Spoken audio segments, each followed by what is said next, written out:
성경 말씀 보겠습니다. 마가복음 10장 46절 52절까지 46절에서 52절까지 제가 한 절 읽고 여러분들이 한 절 읽고 교독을 하도록 하겠습니다.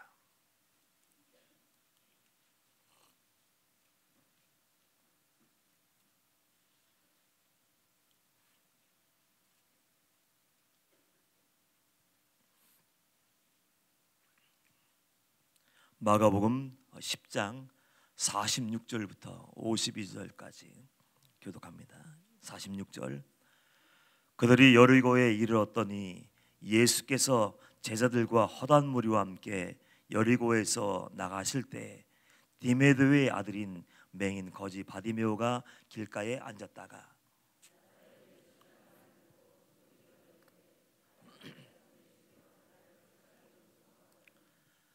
많은 사람이 꾸짖어 잠잠하라 하되 그가 더욱 크게 소리질러 이르되 다윗의 자손이여 나를 불쌍히 여기소서 하는지라.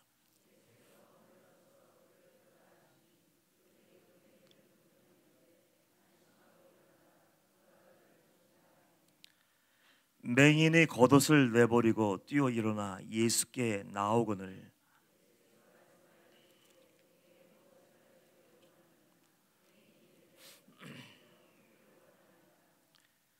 예수께서 이르시되 가라 내 믿음이 너를 구원하였느니라 하시니 그가 곧 보게 되어 예수를 길에서 따르니라. 아멘. 할렐루야. 이 시간 하나님이 함께 하심을 믿습니다. 믿는 자에게는 능치 못함이 없느니라.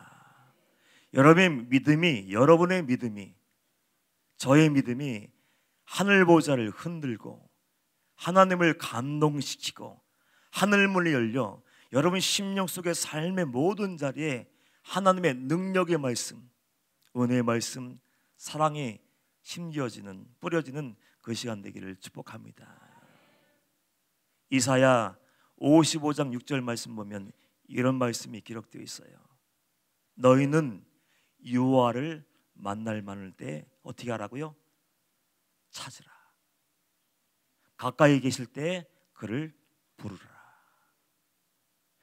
하나님께서 이사야 선지자를 통해서 야 너희는 여호와를 만날 만한 때에 찾아.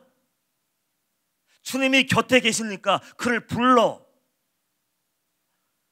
그렇게 얘기하신 것은요 여러분들에게 기회를 주시는 거예요. 하나님을 만날 수 있는 기회, 치유받을 수 있는 기회, 어쩌면 회개할 수 있는 마지막 기회. 하나님 우리 모두에게 사랑의 아버지이세요. 우리가 멸망당하는 것들, 우리가 고통당하는 것, 슬픔에 잠겨 좌절하는 것을 기대하고 기뻐하시는 분이 아니라 어떻게 해서든지 기회를 주고 기회를 또 주어서 살려주고 치유해주고 회복시켜서 잃어버렸던 하나님의 형상을 회복하기를 원하시는 분이 하나님 아버지예요. 이 시간도 하나님이 우리 모두에게 주신 기회예요. 목사님이 언젠가 그런 얘기 하시더라고요. 주의 종들이 모여 있을 때 산상수훈의 말씀을 하시죠. 때로는 밤새는 줄도 모르고 하나님은 말이야 이런 분이야, 예수님은 이런 분이고, 내가 말이야 이렇게 순종하며 이렇게 기도하며 나갔을 때 하나님은 정말 진짜 나의 아버지가 되셨고 내게 있을 모든 것을 채워주신 분이야. 그러면서 우리에게 이런 말씀하셨어요. 나는 영적인 안테나를 지금 높이 세우고 있다. 영적인 안테나를 높이 세우고 하나님이 나에게 뭐라고 말씀하시는지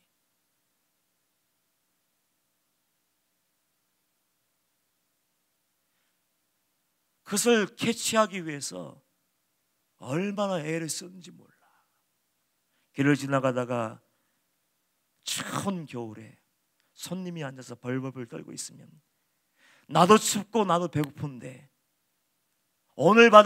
어쩌면 한 번밖에 입지 않은 거 캐시미어 있죠, 코트. 그렇다. 나도 지금 따뜻해서 너무 좋아서 길을 가고 있는데 해프리면 그 가는 길에 앉아 있는 거예요. 그럼 어떻게 합니까? 아, 하나님이 나에게 이 손님을 만나게 해주셨구나. 그 한 번 입은 그 따뜻한 코트를 벗어서 덮어주고 또 덮어주고, 내게 있는 것, 내가 배고프고 내가 아프지만 내가 죽어가지만 그걸 꺼내서 딱 건네줄 때 갑자기 그 손님들의 벌벌벌 떨고 있던 손님들 얼굴 표정이 바뀌면서 너에게 복이 있으리라.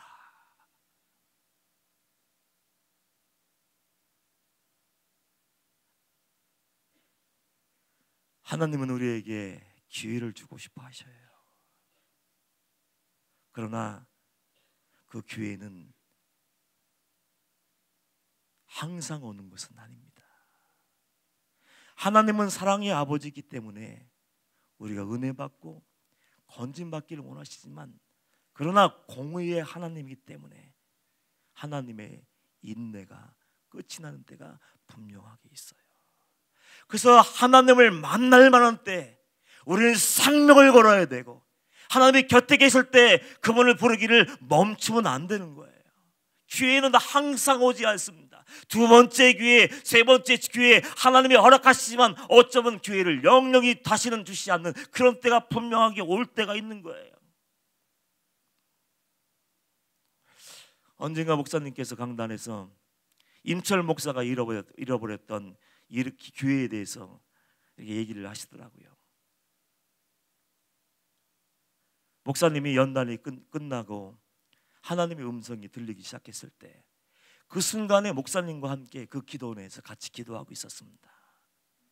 기도하고 있었는데 하나님이 목사님에게 임철 목사에게 이런 은사를 줄 테니까 내게 가서 전해줘라. 가서 방언의 은사를 하면은 모든 사람이 방언을 하게 될 거야. 그래서 목사님이 마음에 서운함이 생기고 삐졌대요. 아니, 하나님 은사를 주시려면 하나님이 임철 목사에게 직접 주시지, 나에게 허락하시는 것이 아니라 전해주어라. 그래서 서운한 마음 반, 약간 삐짐도 약간 있었는지 모르겠지만, 그래서 임철 목사 저에게 와서 이 목사 이번 주에 가서 하나님이 은혜 주신다니까 이렇게 해봐. 그렇게 얘기를 하더라고요. 처음에 왜 그러는지 몰랐어요. 그래서 이게 웬일이냐 하고서 돌아가서 청년들을, 학생들을 모아놓고 이렇게 기도하는데 다 방언이 터졌어요.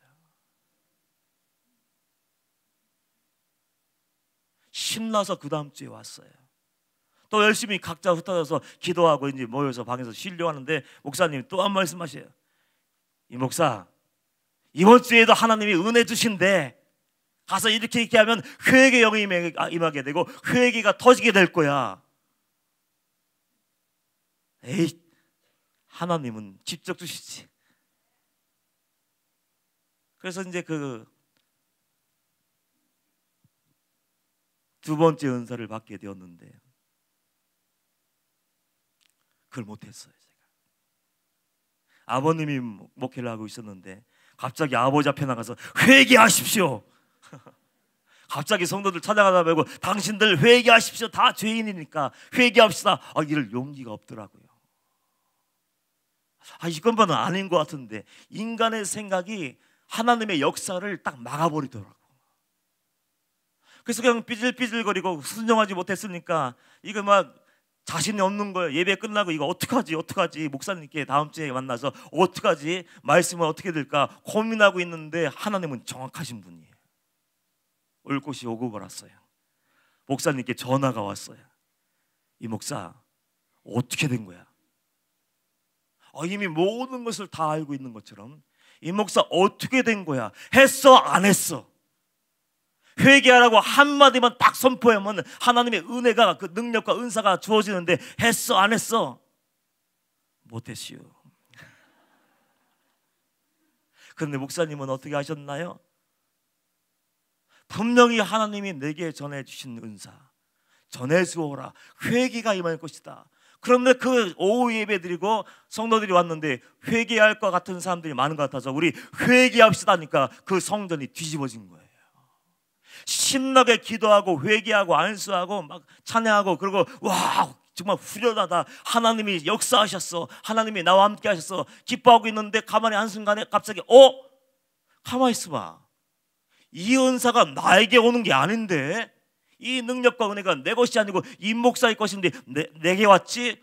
이상하다. 찰나 불사 임철 목사가 못했구나. 그래서 아시고 전화를 하셨어요. 그 얘기 들을 때마다 얼마나 배 아프고 아쉬운지. 그런데 여러분들, 제가 그럼에도 불구하고 마음 한구석에 항상 품고 있는 것이 있습니다. 하나님은 질서의 하나님이시구나. 아마 목사님이 아니셨다면 제가 했을지 모르겠어요. 제가 앞장서서 사역을 하고 감당하고 무엇인가 했을 텐데, 아마 목사님이기 때문에 제가 못했는지도 모르겠어요. 아무튼 그 순종 한마디 못해서 그 은혜를 놓쳐버린 적이 있습니다. 얼마나 마음이 아픈지. 하나님은 우리 모두에게 기회를 주셨어요. 우리 젊은 사람들에게는 젊음이라는 특권을 주셨어요. 여러분, 젊음이 얼마나 아름답습니까? 눈에 부시게 아름다운 그 젊음 아닙니까? 뭐든지 마음만 먹으면 할 수 있고, 뭐든지 꿈을 꿀 수 있고, 목표만 설정하면 그 방향으로 힘을 다해서 달려갈 수 있는 그 힘이 그때 아니에요. 그런데 많은 젊은이들 패기가 없어요. 그 젊음이 은혜인 줄 모르고 사명을 모르고 꿈이 없으니까 좌절하고 낙심하며 아무것도 아닌데 넘어지는 그 모습 보면서 얼마나 제가 괴로운지 모르겠어요. 집회를 끝나고 밤 10시, 11시쯤 되어서 내려가다 보면 깜깜하잖아요. 거리도 어두운데 어느 날 11시가 다 넘어서 12시가 다 되어가는데 학생들 서너 명이 신호등을 건널목을 걸어가는데 전세를 냈어. 그 10초, 20초, 길게는 30초 될지 모르지만 그 짧은 시도 가는데 거리에서 막 이러고 있고, 막 어디 가야 되지? 우리 뭐 해야 되지? 집에 가야 되나? 그런 표정으로 막 서로 얘기하면서 건너가 줄라나요. 제가 그래서 제 아내와 그런 얘기를 했습니다. 저 아이들은 꿈이 없구나. 저 아이들은 소망이 없구나. 하나님이 그들에게 주시는 그 젊은 얼마나 큰 특권인데, 뭐든지 하나님의 영광을 위해서 자기 자신의 인생에 대해서 뭐든지 할 수 있는 나이인데 꿈이 없구나. 그 젊음을 지금 흘려보내고 있구나. 패기가 없어 걷는데. 꿈이 분명하고 선명한 사람들은 눈이 반짝반짝 빛나야 되지 않습니까? 아침에 일하는 것도 벌떡벌떡 일어나서, 그래 나는 공부하는 것이 사명이지, 얼른 세수하고 아침 먹고 기도하고 말씀 읽고 가서 공부해서 내가 하나님께 영광 돌리고 공부해서 남 줘야지, 그런 마음으로 움직일 텐데, 그것이 하나님의 은혜인 줄 모르고 기회인 줄 모르고 젊음이 축복인 줄 모르고 그냥 의미 없이 흘려보내는 거예요. 여러분도 마찬가지예요. 여러분들이 하나님의 사람이고 성령의 사람이라면, 아직 내가 호흡할 수 있을 때, 나에게 아직 힘이 있고 건강이 있을 때 하나님을 위해서 충성하시기를 축복합니다. 하나님을 겉모습만 아는 것이 아니라, 하나님을 잠깐 만나고 거치는 것이 아니라 하나님을 온전히 알 수 있도록, 하늘나라의 모든 비밀과 신비를 완벽하게 알 수 있는 그 은혜를 구하며 은혜 보좌 앞으로 가까이 나갈 수 있어야 됩니다. 목회하면서 그런 성도님들을 만나면 마음이 아파요. 집사님, 하나님을 위해서 기도해야 돼. 가정을 위해서 기도해야 돼. 영혼구원을 위해서 충성해야 돼. 썩어질 것, 땅의 것, 아래 것만 바라보고 무엇을 먹을까 마실까 입을까 걱정 근심하지 말고 영혼의 때를 위해서 준비해야 돼. 그런 얘기를 하면은 지금은 아직 젊대요. 지금은 젊어서 내가 하고 싶은 건 많고, 가지고 싶은 것도 많고, 보고 싶은 것도 많으니까 지금은요 아니고요, 나중에 60쯤 먹으면, 나중에 70쯤 먹으면, 나중에 80이 되어서 헐떡거릴 때쯤 되면 회개할 것이 있으면 회개하고 하나님께 나가서 기도하고 그럴게요. 그런 얘기를 하더라고요. 얼마나 괴로운지. 그러다가 하나님이 주신 기회를 놓쳐보는 사람이 얼마나 많습니까? 스티브 잡스, 애플의 스티브 잡스 얘기가 요즘 많이 회자되더군요. 성공한 사람이니까 세계 전 세계인들이 와, 스티브 잡스 하면 와, 성공한 사람이지, 최고의 부자지. 많은 사람들이 울어보고 와, 부럽다 부럽다 얘기하는 그 스티브 잡스가 마지막 죽어갈 때 병상에서 한 얘기가 회자되고 있지 않습니까? 그 여러 가지 얘기 중에 한 가지 이야기가 기억이 납니다. 사람들은 내가 성공한 줄 알아. 남이 가질 수 없는 많은 것을 가졌기 때문에 나는 성공한 사람, 부유한 사람, 그렇게 칭송하지만 나는 지금 인생의 패배자로 여기 앉아있다. 나는 돈을 벌기 위해서, 성공을 벌기 위해서 아내를 잃어버렸고, 가족을 잃어버렸고, 자녀를 잃어버렸고, 건강을 잃어버렸고, 나는 지금 여기서 죽어가고 있어. 사람들이 얘기하는 성공과 그 돈이 나의 생명을 위해서 아무것도 애들 수가 없어. 그러면서 이런 얘기를 했어요. 있는 만큼 있다면 더 이상 돈 벌려고 하지 마세요. 성공하려고 하지 마세요.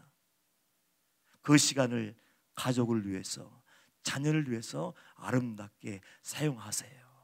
나는 성공자가 아니고 인생의 패배자입니다. 그런 얘기를 했어요. 여러분, 영혼의 때를 준비하고 있습니까? 하나님께서 저와 여러분의 이름을 딱 부르시면 하나님 앞에 당장 달려갈 수 있는 구원의 확신을 갖고 있습니까? 회개도 마찬가지예요.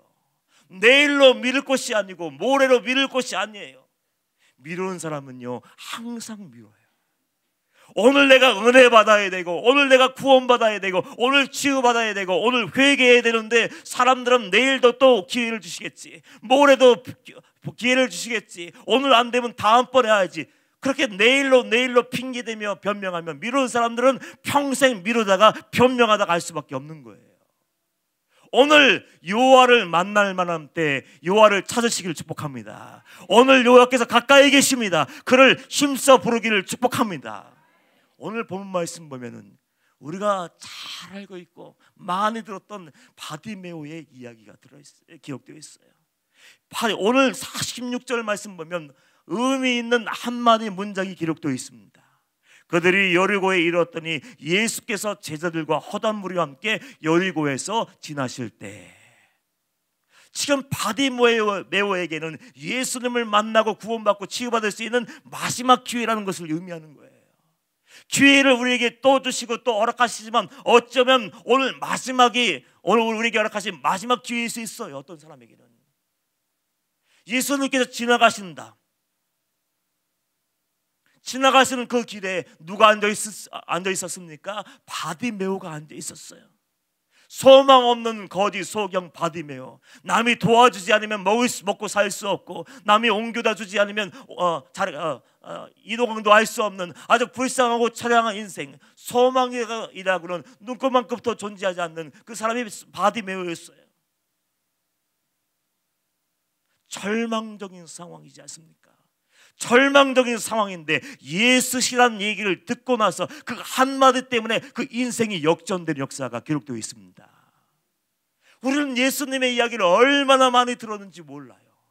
하나님의 말씀을 얼마나 많이 들었는지 몰라요. 하나님의 말씀을 듣고 은혜 받고 감동받고 간증을 들었지만 그럼에도 불구하고 꼼짝도 않는 영적인 소경인 사람이 얼마나 많습니까? 예수의 이름을 듣고 하나님의 말씀이 생명의 말씀인 것을 알면 움직여야 돼요.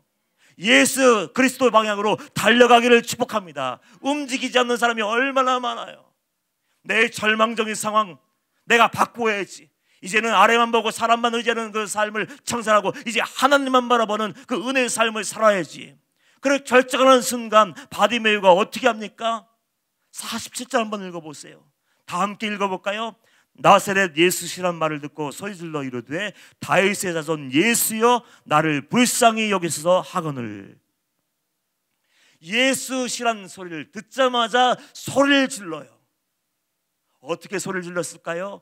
체면 가지고 내가 그래도 체면 있지, 소경 바디메오의 체면 있지. 예수님, 내가 고상한 신앙이 있는데 예수님 좀 나를 보세요. 나를 좀 보세요.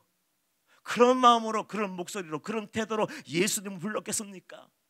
자리에서 벌떡 일어나서 예수라는 소리가 싹 서시라는 순간 벌떡 일어나서 예수님이 어디에 계신지도 모르는 채 일어나서 소리 지르기 시작했어요. 그 소리가 얼마나 시끄럽고 크고 놀라웠던지 사람들이 멈춰서서 꾸짖어 잠잠하라, 야 시끄러워 죽겠다, 그럴 정도로 사람들이 제지할 수밖에 없었어요. 여러분, 예수가 전부고 예수님이 나의 구주, 나의 하나님이라면 그분께 여러분의 인생을 전부 걸 수 있어야 돼요. 예수님을 알아야 됩니다. 예수님을 모르니까 그분께 올인하지 못하고 그 말씀이 생명이 되지 못하는 거예요. 목마른 사슴 얘기 언젠가 해드렸죠. 시편에 나오는 목마른 시냇물을 찾기에 갈급한 같이요. 단순히 물을 의미하는 거 아니에요. 그 물은 생명의 근원을 얘기하는 거예요. 주님이 나의 생명이시고 나의 전부이시고 내 인생의 주인이라면 그분께 목숨을 거는 것 당연하지 않습니까? 그 사슴물은 성질이 아주 급하대요.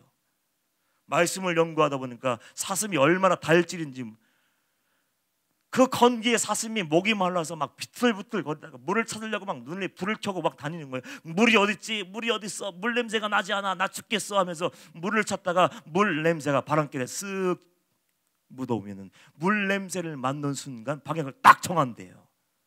방향을 딱 정해서 직진하는 거예요. 직진. 가시덤불이 있어도, 절조망이 있어도, 바위 골짜기 있어도 절대로 돌아서는 법이 없이 무조건 저들적으로 돌진한대요. 물을 마실 때까지. 우리에게도 그런 열정이 있어야 돼요. 예수님 외에는 두 번째 대안은, 세 번째 대안은 존재하지 않습니다. 우리가 예수님을 만나지 못하고 은혜를 경험하지 못하고 기적을 체험하지 못하는 이유가 뭡니까? 두 번째 대안이 있는 거예요. 세 번째 대안이 있는 거예요. 하나님이 안 되면 사람에게 찾아가고, 사람에게 안 되면 내가 물질을 의지하고, 두 번째, 세 번째 대안이 있는 사람은 하나님께 전심을 드리지 못해요. 여러분, 전심을 드리지 않는 예배, 온 마음을 드리지 않는 기도, 온 열정과 생명을 드리지 않는 찬양, 하나님이 받으시겠습니까? 우리는 착각할 때가 많아요. 내가 이 시간에 나와서 예배하면은 하나님 감동할 거야. 내가 이 자리에 나와서 내가 기도하면 하나님 감동 먹으실 거야. 절대로 그렇지 않습니다. 우리가 수많은 예배를 드려서 동일하죠. 수많은 기도를 드렸는데 응답이 없어요.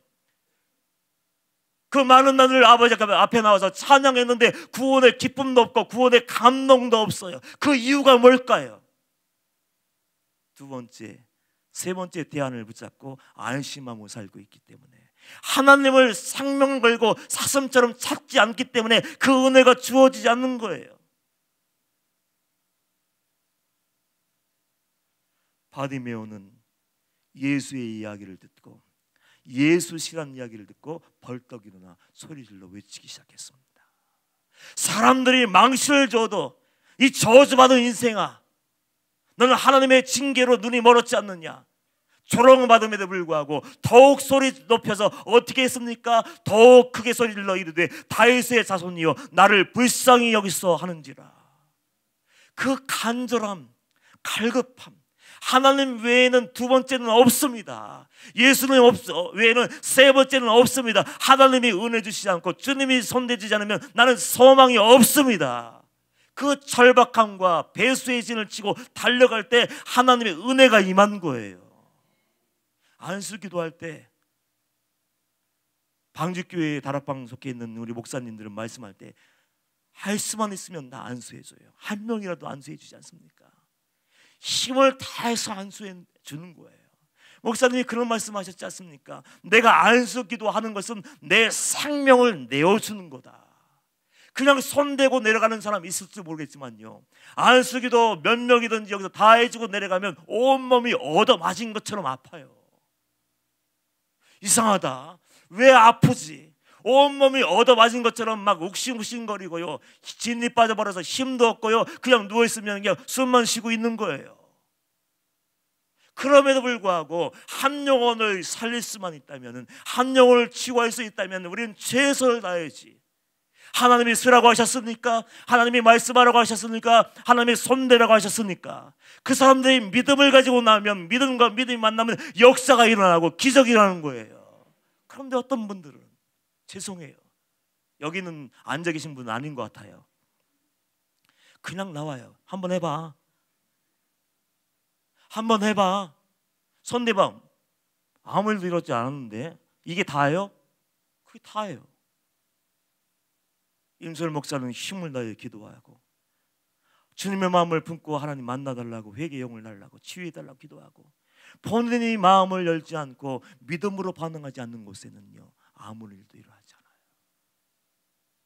언젠가 파킨슨병에 걸렸던 집사님 얘기 드렸잖아요.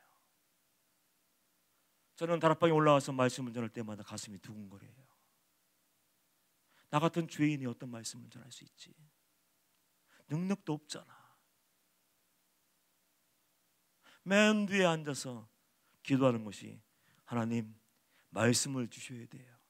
기도할 때 하나님이 하늘문을 열어주셔야 되고, 안수할 때 하나님이 안수하시고 주님의 손으로 안수해 주셔야 돼요. 그렇게 간절하게 기도하고 벌벌벌 떨다가 올라와서 힘을 다해서 말씀을 증거합니다. 어느 날 한 성도님이 기도하는데, 한 어떤 성도님을 데리고 와서 제 앞에서 막 움직이다가 제가 반응이 없으니까 쳤어요. 저를 탁탁. 목사님, 기도하는데 치니까 기분이 이상하더라고요.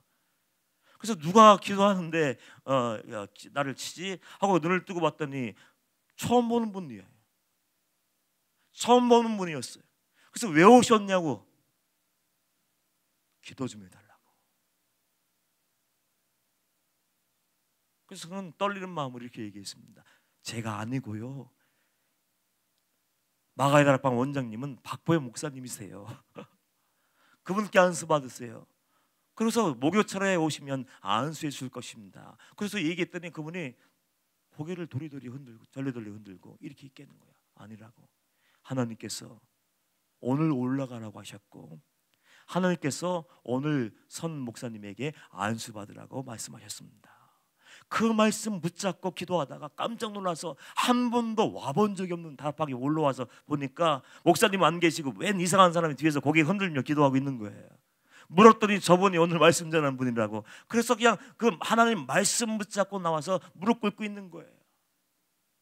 그 마음속에 나을 만한 믿음이 있더라고요.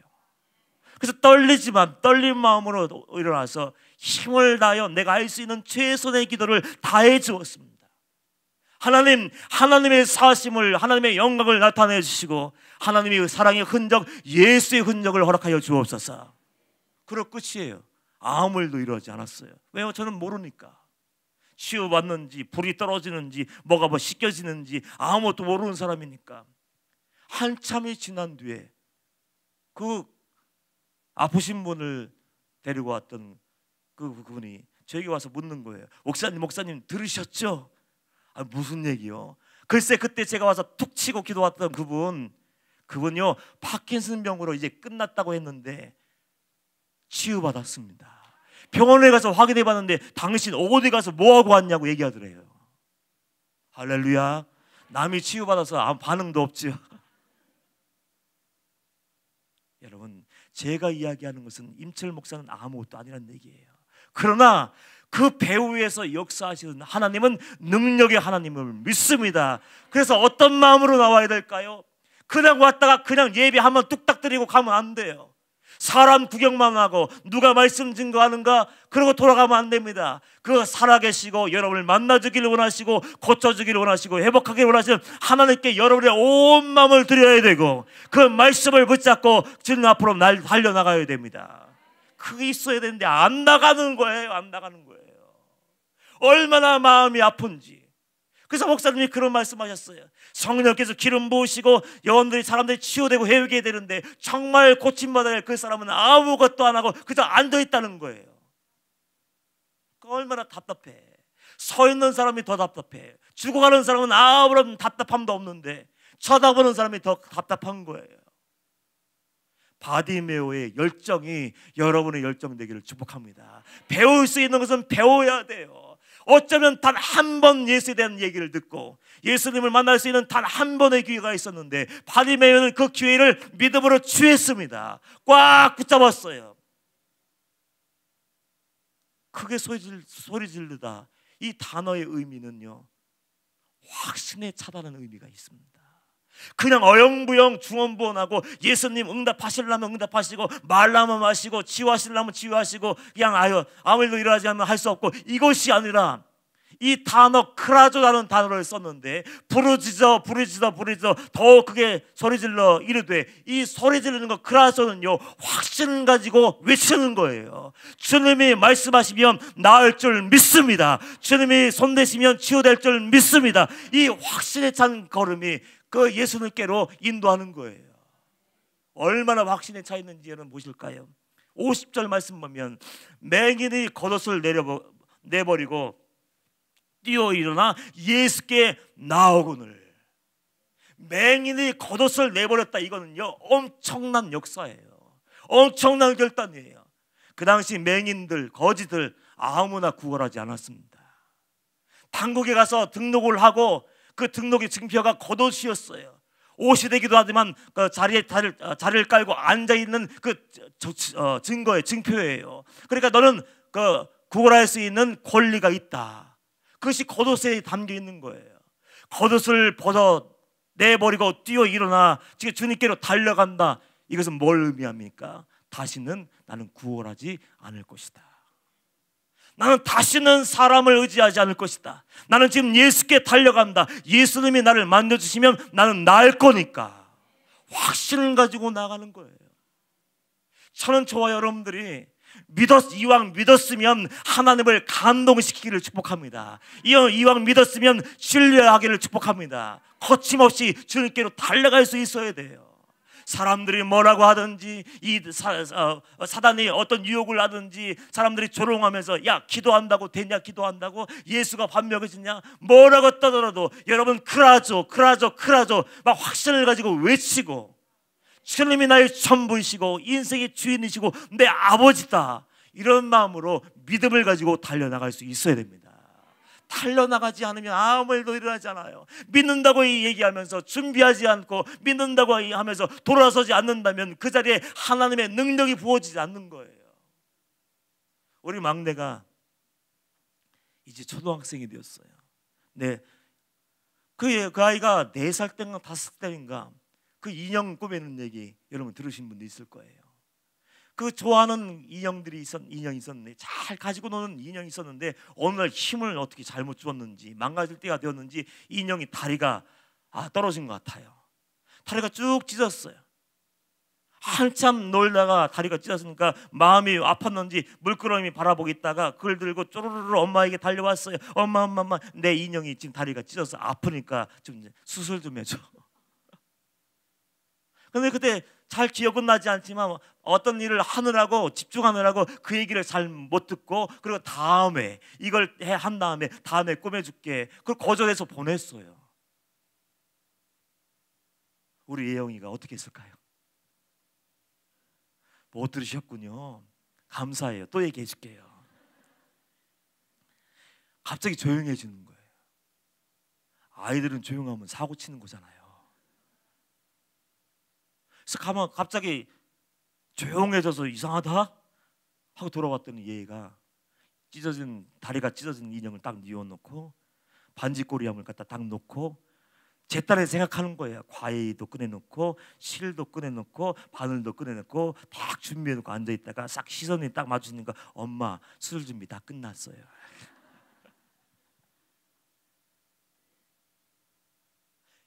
예영이에게는 어떤 확신이 있었습니까? 내가 엄마에게 얘기하고 모든 것을 다 준비해 놓으면 엄마가 움직일 거라는 확신이 있었어요.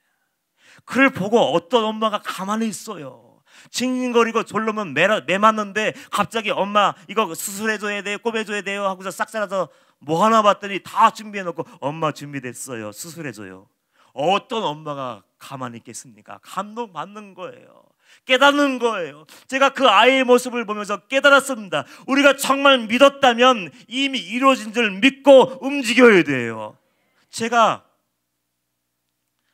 원당 사택에서 살 때였습니다. 목사님 사택에 처음에 사택에 올라와서 1년 동안 거기서 연단 받았는데, 연단 아닌 연단을 받았는데 거기에 암 환자 한 분이 있었어요. 웬 젊은 분이 목사님 사택에 가서 왔다 갔다 하길래 저는 웬일인가 했어요. 알고 봤더니 사연이 있는 분이었어요. 사연이 있는 분이고 이미 암이 온몸에 전이가 되어서, 임파선에 전이가 돼서 이제 온몸에 퍼진 거예요. 암이 퍼졌는데 병원에서는 뭐 이제 치료는 하고 있지만은 별로 가망성이 없는 그 상태였습니다. 보통 사람 같으면 어떻게 하겠습니까? 내가 죽어하고 내가 힘들고 내가 괴로우면 그냥 누워 있는 거예요. 신음소리만 끙끙 내고 그냥 하나님 고쳐달라고 기도는 무슨 기도예요? 그냥 끙끙거리고 그냥 신세 한탄만 하고 있는 것이 전부지, 모든 사람들이. 근데 그분은 남달랐습니다. 항암 치료받으면서 여자분이 머리가 하나도 없어. 근데 그분은요, 그 몸을 가지고 기도하더라고요. 이게 무슨 소린가 하고 와서 들어보면 기도하고 있는 거예요. 괴로워서 누워있고 신음소리 내며 나 죽는다 절망하는 것이 아니라 하나님께 나가 기도하면 하나님이 치유해 주신다. 의사들은 이제 소망이 없고 끝이 났다고 하지만 내 아버지는 사랑의 하나님이고 능력의 하나님이시다. 그 믿음 가지고 기도하는 거예요. 그럼 마치 나은 것처럼 회복되는 사람처럼요, 그 옷을 입고 산에 올라가서 매일매일 등산하는 거예요. 땀을 뻘뻘 흘리고 등산하고 기도하면서 하나님 나을 줄 믿습니다. 제가 이미 올라와서 운동하고 있잖아요. 이미 올라와서 등산하고 있잖아요. 그냥 걷는 것이 아니고 산을 올라갔다 내려왔다는 거예요. 하나님이 감동받으실까요? 감동받지 않으실까요? 절망하고 낙심하며 하나님 어째 이럴 수가 있습니까? 내가 하나님을 위해서 충성하고 예배한 날이 하루 이틀이 났는데 이럴 수 있습니까? 이것이 아니고요, 오직 한 분 예수님만 바라보고 그리 아니하실지라도 나는 감사해요 주님. 그 마음가짐으로 그렇게 살면서 섬기면서 기도하고 올라가고 건강한 사람들은 막 행동할 때 하나님은 감동하셨고 그를 완치시켜 주셨어요. 정말 믿었다면은 믿음의 행동을 할 수 있어야 돼요. 얘기 하나만 할게요. 허드슨 테일러라고 중국에서 선교했던 그 허드슨 테일러, 기도의 사람이죠. 그분이 배를 타고 본국으로 돌아가고 있었는데 옛날에는 그 바람을 이용해서 배가 이동했지 않습니까? 바람이 불어야 되는데 바람이 안 불어서 오도 가도 못하는 신세가 되었대요. 오도 가도 못하는 신세가 돼서 이거 어떡하지? 여기서 그냥 이렇게 서 있는 건가? 이상하다. 바람이 있어야 되는데 바람이 없네. 다들 그냥 낙심하고 절망하며 그냥 동무서주할 때 그 선장이 믿음이 사람이었나 봐요. 그 선장이 기도의 사람인 허드슨 테일러를 알아보고 그 허드슨 테일러 선교사에게 찾아와서 이렇게 얘기했습니다. 선교사님, 이 배를 위해서, 바람을 위해서 기도해 주십시오. 근데 아무리 기도해 달라고 얘기해도 기도를 안 하는 거예요. 아니 왜 기도를 하지 않습니까? 저희들이 부탁합니다. 선교사님, 저를 위해서 하나님께 기도해 주십시오. 간구해 주십시오. 바람이 있어야 움직일 수 있습니다. 그렇게 얘기할 때 허드슨 테일러가 그 선장에게 이렇게 했습니다. 그렇다면 배의 방향을 돌리시오. 바람이 불지 않는다 해도 바람이 부는 방향으로 배를 돌리십시오. 먼저 돌리면 내가 기도할게요. 당신이 믿음이 있다면 믿음의 결단과 행동을 하십시오. 그 의미 아닙니까? 그래서 선원들이 힘을 그 배의 방향을 바람 부는 쪽으로 돌려놨어요. 바람은 물지 않았습니다. 돌리고 나서야 허드슨 테일러가 선실에 내려가서 기도하기 시작하는데 시간이 얼마나 흘렀는지 모르는데 어느 순간 누군가가 막 선진물을 막 때리는 쾅쾅쾅쾅. 그래서 웬일인가 기도하고 있는데 바람 불어달라고 하나님께 기도하고 있는데 왜 기도합니까? 선지장이 사색에 대해서 들어왔어요. 그만 기도하세요. 바람이 넘쳐서 뒤집어지려고 해요. 바람 한 점 없는 날 믿음을 가지고 선원들은 배의 방향을 돌렸고, 허드슨 테일러는 그들의 믿음을 보고 하나님께 나가서 기도할 때 바람이 불게 되었어요. 믿음이란 것이 바로 이겁니다. 저는 예배 전에, 예배를 드리기 시작하기 전에 오늘 치유와 회복이 있는 날이 되기를 원했어요. 우리 함께 기도했지 않습니까? 하나님의 치유와 하나님의 회복, 하나님의 문이 열리고 닫히는 그것은 누구에게 달려 있습니까? 우리 모두에게 달려 있어요. 우리는 모두가 한 마음이 되어서, 한 뜻이 되어서 하나님을 구하고 하나님을 찾고 가까이 계신 주님, 우리에게 기회를 주시고 세 번째 기회를 주시는 그 주님을 부를 때, 전심으로 부를 때, 저는 아무것도 할 수 없는 사람이지만 주님은 오셔서 여러분들 한 사람 한 사람을 만나주시고 손대시고 치유하시고 일으켜 세우실 줄 믿습니다. 우리 마음을 담았으면 좋겠어요. 이왕 드리는 예배 도장만 찍고 시간만 때우고 돌아가는 것이 아니라 우리의 전심을 하나님께 한번 드려보는 거예요. 하나님이 나의 유일한 소망입니다. 하나님이 나의 전부입니다. 하나님 오늘 은혜 주시지 않으면 돌아가지 않겠습니다. 그런 마음 가지고 하나님을 구한다면 하나님은 오늘도 역사하실 줄 믿습니다. 그 하나님을 만나고 돌아갈 수 있는 우리 모두 되기를 주님의 이름으로 축복합니다. 기도하겠습니다. 하나님, 우리 마음을 열어주셔서 주님을 찾고 부르게 하여 주시옵시고, 오늘 주님을 만나는 그 시간이 되게 하여 주시옵소서. 감사하며 예수님의 이름으로 기도합니다.